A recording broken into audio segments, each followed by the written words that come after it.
Hi guys, chapter 10. I decided to record this chapter here again also.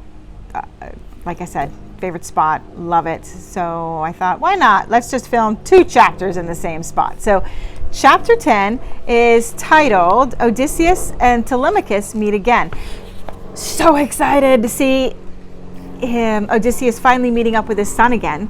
I'm sure that he just probably won't even recognize him. He hasn't seen him in so long. He's been gone for 20 years. So Telemachus, of course, would be looking way different. I don't even know if Telemachus would recognize his own father.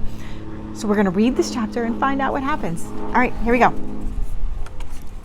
Telemachus arrived back in Ithaca safely, thanks to Athena's advice. He sent his crew back to town.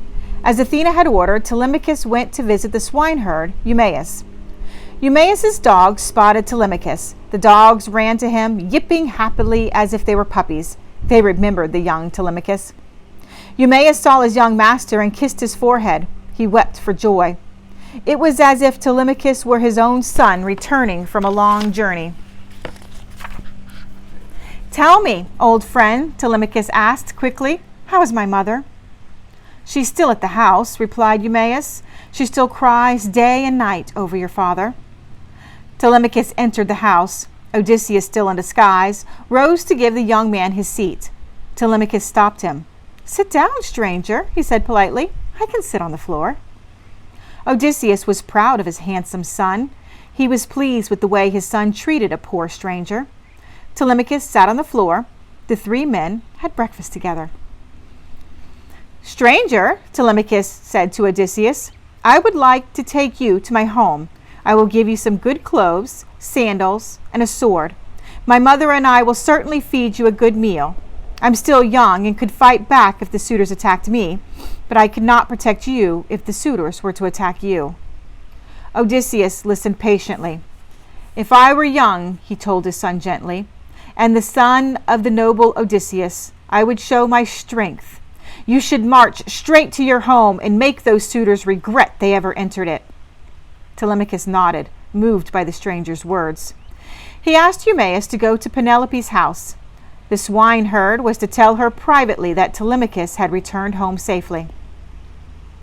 After Eumaeus left, Athena whispered to Odysseus that it was now time to reveal himself to his son.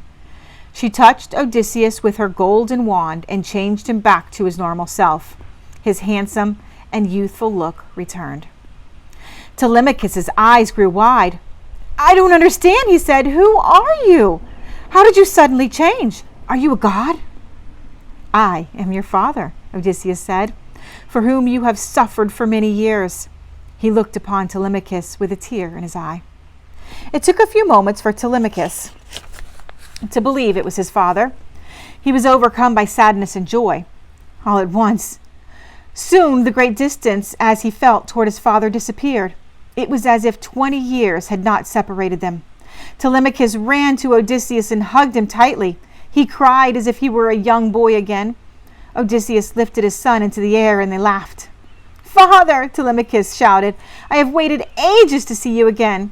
I thought you would never come home. You must have so many stories to tell Mother and me," he smiled. "I can't wait to hear all of them."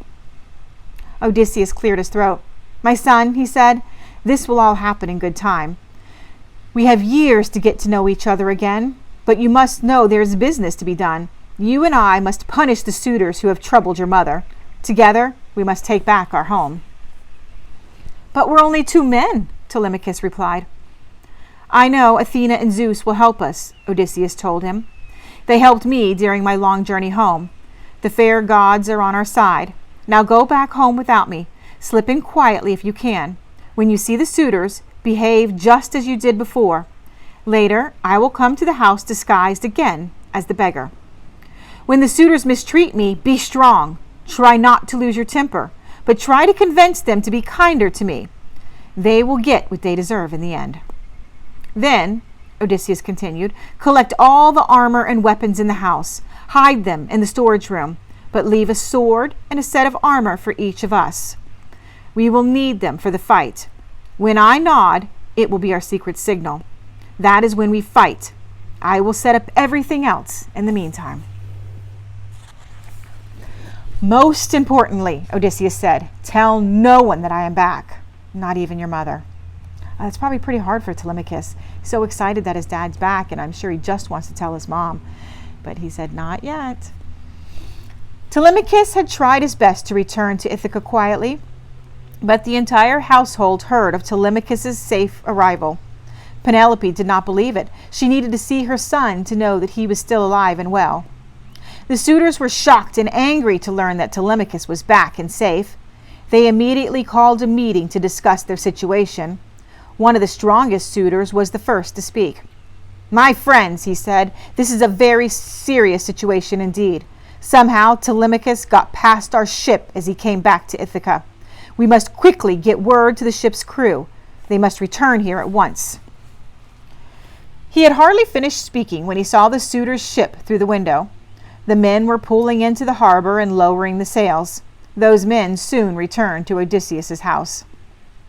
When all the suitors were together again, they held another meeting. I'm done with dealing with Telemachus, one of the suitors said. We must do something to get rid of him. With Telemachus still here, none of us will ever get to marry Penelope. Then a very unusual thing happened. Penelope came down the stairs into the courtyard where the men were meeting. She looked beautiful, with her hair flowing long and shiny. She was wearing a blue gown that shimmered as she stepped into the sunlight.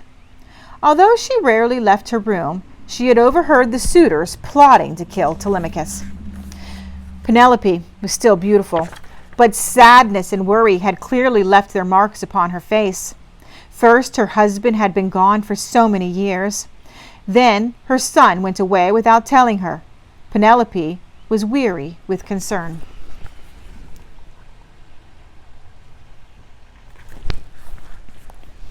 Odysseus was a good and kind leader to all of you, she scolded them. How can you destroy my husband's property, stalk me endlessly, and now plot the death of my son? Shame on you! The smoothest talker of all the suitors approached Penelope. He promised her that no harm would come to Telemachus, but really he was the biggest plotter of all. He wanted Telemachus gone more than anyone. Still, his words comforted Penelope, and she went back upstairs.